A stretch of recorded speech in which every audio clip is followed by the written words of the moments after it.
Good morning, second graders. Today in math, you are going to log into BrainPop Junior and watch the Comparing Numbers BrainPop. Remember, the password is 112CHN, or that's the username, and the password is star.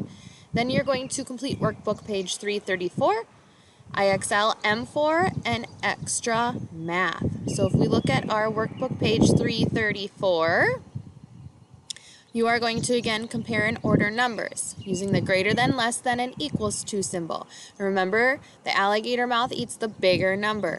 Then you're going to, for 21, 22, 23, sort the numbers from greatest to least. So the biggest numbers go first and the smallest number goes last. Then you are going to add or subtract. Be careful and look at what the symbol is showing you.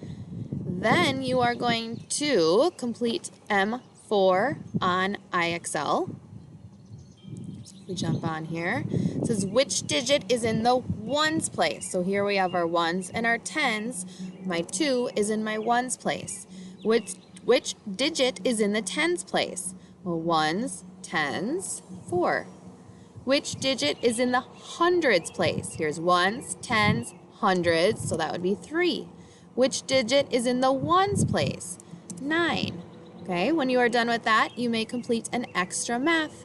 Good luck and have fun today. Let me know if you have any questions.